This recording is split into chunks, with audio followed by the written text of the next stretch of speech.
Press মিটটা কি নিয়ে? আজকে প্রেস মিটটা কি হলো? আমাদের বিজেপির তরফ থেকে যে ইশতেহার প্রকাশ করা হয়েছে আপনারা সবাই দেখেছেন, আপনারা পেয়েও গেছেন। আমাদের এখানে মেমারিতে আমার একটা ব্যক্তিগত ইশতেহারও প্রকাশ হয়েছে, সেটা দেখানোর জন্যই আপনাদের আনা, এবং আমার দুটো গানও বার হয়েছে, গান দুটো আমি আপনাদের দিয়ে দেবো। এটা আমার ব্যক্তিগত, আপনারা যেটা দেখেছেন সেটা হচ্ছে বিজেপির তরফ থেকে, আমাদের পার্টির তরফ থেকে। এটা মেমারিবাসীর জন্য আমার ব্যক্তিগত ইশতেহারপত্র, যেখানে প্রথমেই আমার যে 1 নম্বর পয়েন্ট যেটা আছে সেটা হচ্ছে এই মেমারি থেকে নেতাদের দুর্নীতি এবং তোলাবাজি বন্ধ করা। গত 15 বছর ধরে তৃণমূলের রাজত্বে নেতাদের দুর্নীতি এবং তোলাবাজি থেকে মানুষ একেবারে ক্ষিপ্ত হয়ে উঠেছে।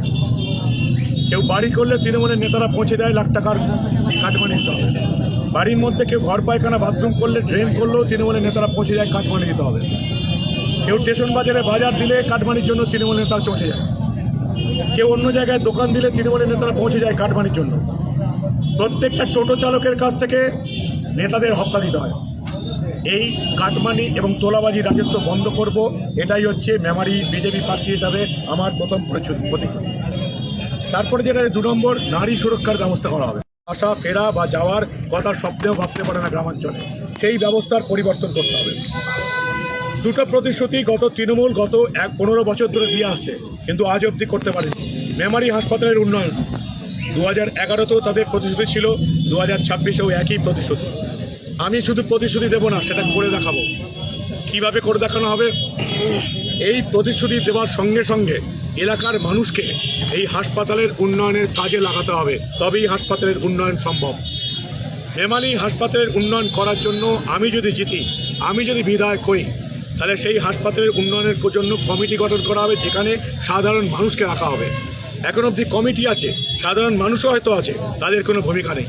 কি দরকার হাসপাতালের জন্য, কি আছে, কি নেই, এটা যেমন প্রশাসনিক কর্তারা দেখবে, সেই কমিটিতে যেমন বিধায়কের লোক থাকবে, সেই কমিটিতে সাধারণ মানুষের অন্তর্ভুক্তি করতে হবে, তবে এই হাসপাতালের উন্নয়ন সম্ভব, যেটা 15 বছরে তৃণমূল করতে পারেনি। মেমারিতে যানজটের সমস্যা 15 বছর ধরে তৃণমূলের প্রতিশ্রুতি রয়েছে, আজ অবধি কিছু করতে পারেনি। আমি এই লেগে থাকে এই যানজটের সমস্যার সমাধান করব। ইঞ্জিনিয়ারদের নিয়ে বসবো যদি আমি বিধায়ক হই, আমি যদি জিতি, এবং তাদেরকে পরিকল্পনা দিতে হবে যে এমনটা কি করা সম্ভব যে একেবারে কালচির মোড় থেকে শুরু করে চকদিকি মোড় তুলে রেলগেট টপকে বা রসুলপুর গেট টপকেও একটা ওভারহেড ব্রিজ তৈরি করা যায় কিনা এই চিটিরের উপর, সেটা কি সম্ভব? ইঞ্জিনিয়ারদের সঙ্গে বসতে হবে। মে মাসে আমাদের রাজ্য সরকার আসছে, আমি যদি মেমারির বিধায়ক হই, তাহলে এই নিয়ে সবার আগে বসবো। এই প্রতিশ্রুতি কাজে পরিণত করতে হবে। তৃণমূলের মতন 15 বছরে শুধু প্রতিশ্রুতি দেবো, কাজ করবো না, সেটা হতে পারে না। আমার দুটো প্রতিশ্রুতি আমি দিয়েছি, গত 7 দিন ধরে আমার প্রচারও চলছে। অদ্ভুতভাবে দেখলাম তৃণমূলের প্রার্থী একটাকে পুরো কপি ক্যাট করে নিয়েছে, একেবারে চুরি করে নিয়েছে।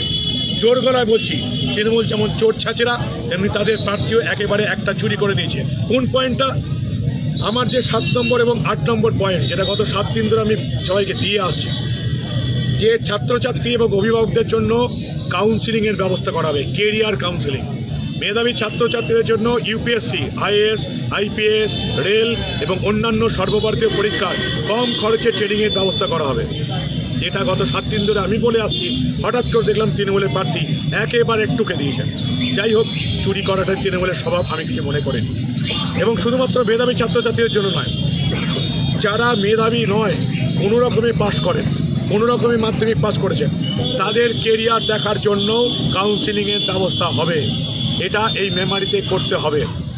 রাস্তাঘাটের উন্নয়ন করতে হবে। আমি আমার যে ম্যানিফেস্টো 20 দফা এখানে প্রতিশ্রুতি দিয়েছি, প্রত্যেকটাই করে দেখানো হবে। যেমন গ্রামের রাস্তায় সোলার লাইটের ব্যবস্থা করা হবে, যেটা ভারতবর্ষের সব রাজ্যে হয়ে গেছে, শুধুমাত্র পশ্চিমবঙ্গে হয়নি। খুব লজ্জার বিষয়, দুঃখের বিষয়। এটা এই মেমারিতে করে দেখাতে হবে। আরও বেশ কিছু আছে, যেমন দিলালপুর ব্রিজ, সবাই প্রতিশ্রুতি দেয়, কেউ কাজে করে না। দিলালপুর ব্রিজ এলাকার মানুষদের নিয়ে করা হবে। যেমন এই যে মেমারি মন্তেশ্বর রেল লাইনের কাজ, লেগে থাকতে হবে, তবে হবে। আমি যদি এলাকার বিধায়ক হই, এখানে লেগে থাকবো এবং এটা করে দেখানো হবে। মেমারির চাষিদের অবস্থা কঠিন, আলুর দাম নেই। শুধু মেমারি নয়, বর্ধমান এবং হুগলি চাষিরা কাঁদছে, দুজনে তো ইতিমধ্যেই আত্মহত্যা করেছে। মেমারির যে আলু রপ্তানি, আমাদের সরকার আসছে মেমারিতে, আমি যদি বিধায়ক হই একেবারে কৃষি বিজ্ঞানী ব্যবসায়ীদের দিয়ে কিভাবে আলু রপ্তানি করা যায়, আলুর দাম বাড়ানো যায়, সেজন্য উদ্যোগ নেব এবং লেগে থাকবো। একজন বিধায়ককে লেগে থাকতে হবে। সে যে বিধায়ক হওয়ার পর নিজের ব্যবসা করতে ছুটে যায়, তাহলে কোনোদিন মেমারির উন্নয়ন হবে না। তাই মেমারির শিক্ষিত মানুষের কাছে আমার আবেদন, কোনো বহিরাগত মদের ব্যবসায়ী, বালির ব্যবসায়ীকে ভোট দেবেন না, নিজের পায়ে কুড়ুল মারবেন না। আপনাদের ঘরের ছেলে, পাড়ার ছেলে, এলাকার ছেলে, মেমারির ভূমিপত্র, 25 বছর দাপটের সঙ্গে সাংবাদিকতা একটা মানুষকে আপনারা নির্বাচিত করুন এবং এলাকার উন্নয়নে সামিল হোক।